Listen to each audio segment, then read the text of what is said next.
I've done some of the PowerPoint slides, all of them for Chapter 1 and all of them for Chapter 2, and then I'm going back to do the study plan. And I noticed that the slides in the PowerPoint are a little bit lean. They don't give you perhaps as much knowledge as you might want to have to do the kinds of practice examples. So I'm going to do a little catch up here, and I'm going to do this what I'm calling an extra lesson on fractions and give you perhaps a little more detail of the kinds of things that we're doing. So we'll keep that in mind, and that's what we're doing here. So I found these examples actually in another textbook, and we'll use them just to go over the kinds of things you should know from your algebra days to do this type of problem. Now, as we see in this first instance here, they're asking you to divide these fractions.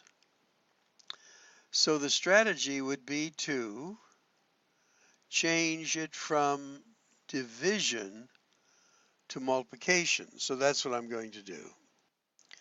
So what we're seeing here, I've taken the second item and flipped it after I changed the division sign to multiplication. I take the reciprocal of that. So that's my next step. Now, another thing you should look for is what will be the sign of your end answer. And it's going to be negative because of this negative right here. You have a negative times a positive will give you a negative. Now we don't have to worry about the sign anymore. So let's see what we're going to do. Well, 4 will go into there once. 4 will go into there once. 4 will go into there 3 times. 4 will go into there 4 times. Now, I'm going to multiply this through, and again, there's a couple of ways to do it, but my fraction part is going to be 3/4. Now, this is going to give me k to the 8th, and this is going to give me k to the 9th. Now, I have to do some canceling here too. So I just didn't want to jam it all up there. So it's going to be a negative 3/4, and I'm going to take out 8 k's out of there, and there's 1 k left down in the denominator. So that was this original division problem that I've now done like so. I'm going to set up this one and show you again the technique. Now in this next one here, again it's a division of fractions. What I'm going to do is factor this. Took out a 1 out of each term, or 2 out of each term, got this. And then here, I'm going to change that from division to multiplication, flip this, and then I factored this. Now notice here I have a 1 minus x. Here I have an x minus 1. The signs are like reversed here in comparison to this. So I could take a negative 1 out of this, and I'll put that in blue here to show you what I'm doing. I'll make this a negative 2, and then I get x minus 1. I can reverse the signs of something by taking out a negative 1. Then it's going to be a negative 1 times 2, which is negative 2. So now can you see what I have here as common factors? And I took this x squared and I just separated the x's.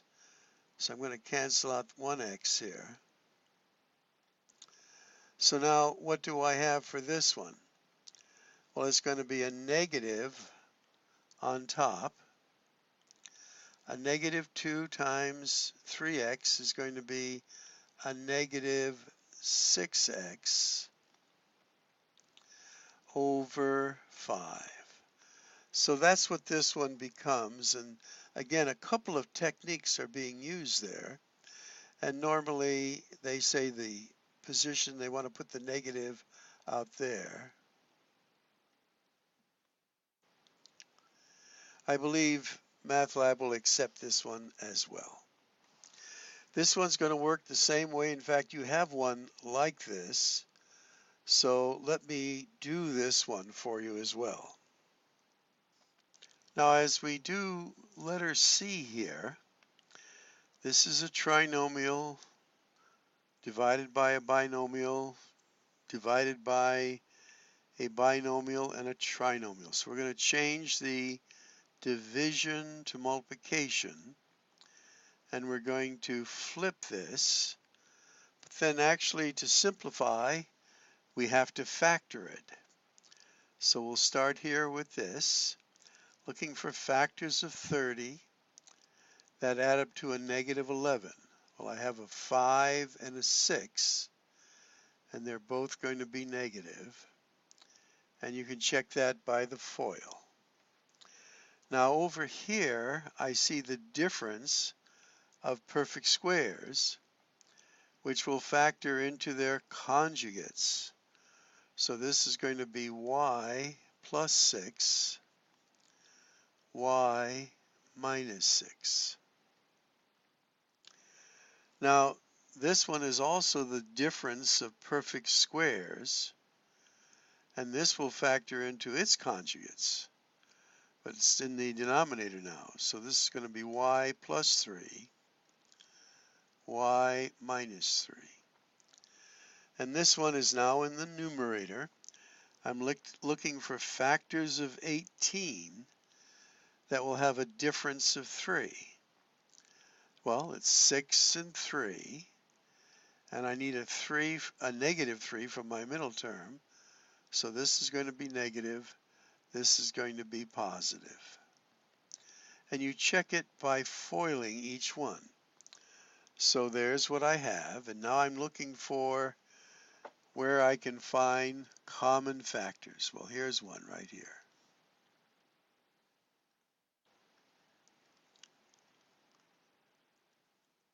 And that's about it.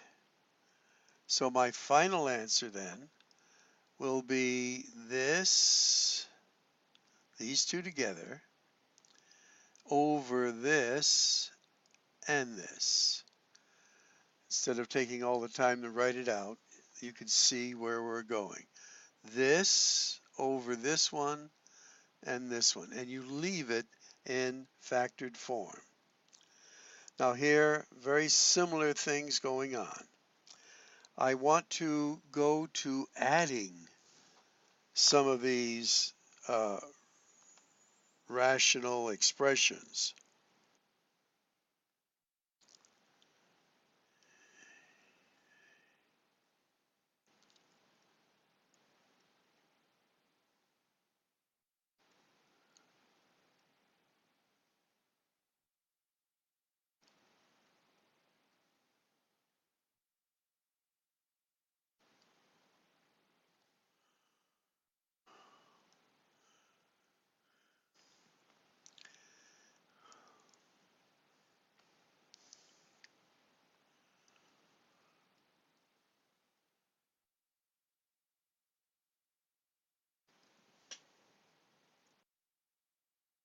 In this one, you'll notice that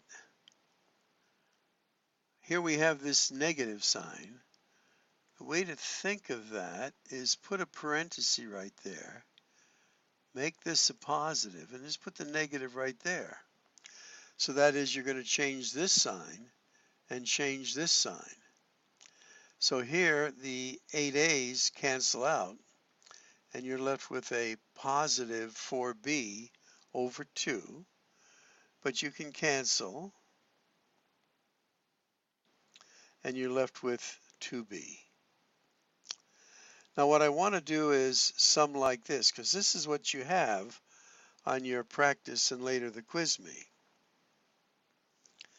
So here we have addition and subtraction of fractions in which the denominators are not the same. So let's take a moment to figure out what will our common denominators be here. So if you just multiply these, 9 times 7 is 63. 5 times 11 is 55.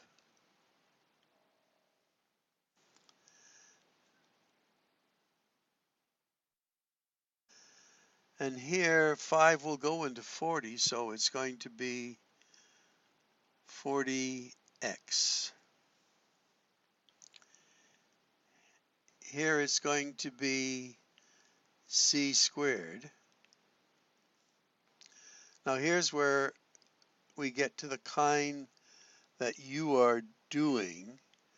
I noticed we did one like this. Common denominator is going to be r, and then r minus 3.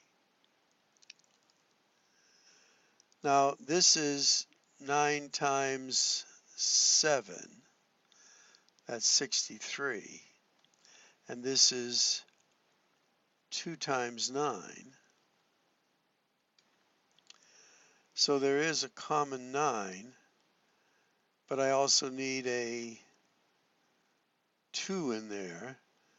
So our common denominator there is going to be 126, because I need a 9, I need a 7, and I need a 2, because this one already has a 9. So it's 63 times 2 gave me that. Common denominator here is just 5x. Here now we need each of these. These are the conjugates. That would be my common denominator.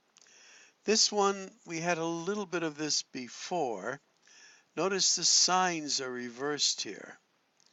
Well, I can make this a m minus 6. Reverse the signs.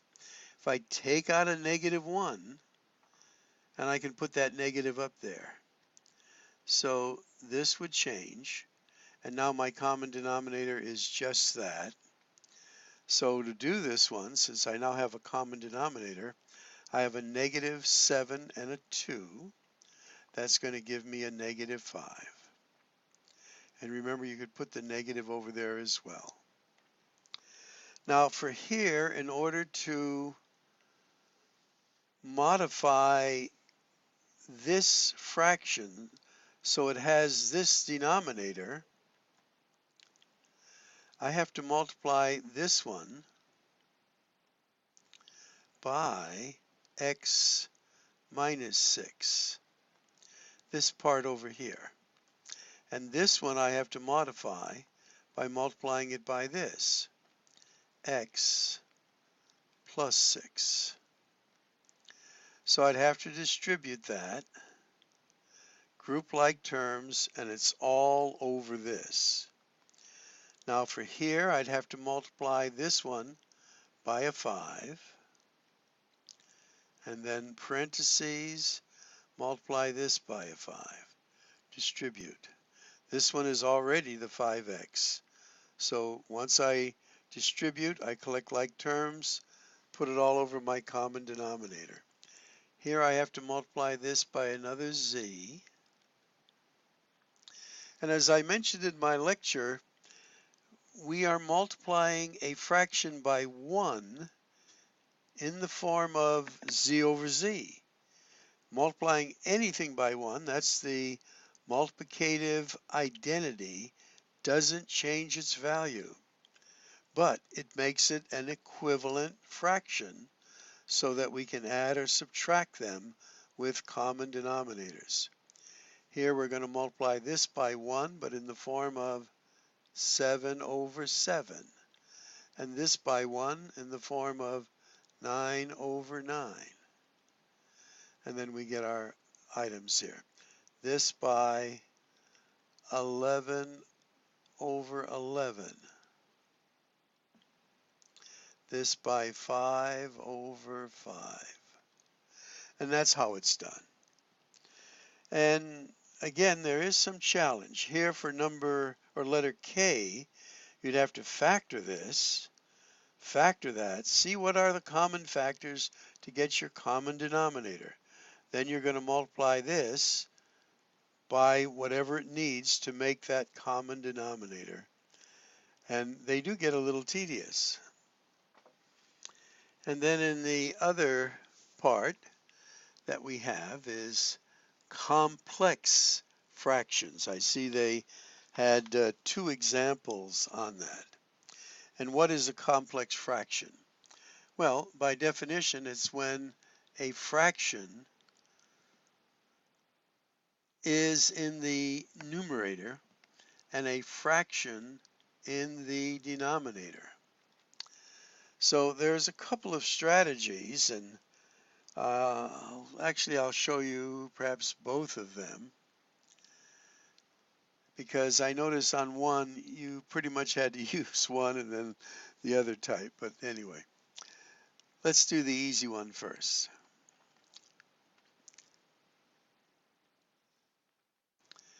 Now, when you have a complex fraction like this, the easiest way to do it is you put a parenthesis there, and what is the least common denominator in both the numerator and the denominator? And the answer is 8. So you go 3 times 8 is 24. Here now the 8's cancel out, and you're left with a 1. Again, 8 times 4 is 32. Here the 8's cancel out, and it's minus 5. So now this is going to become a 25 over 27. And you've done that. Isn't that an easy way? I think so. All right, how about this one? Now, what's your common denominator of both numerator and denominator? Well, it's x plus 4.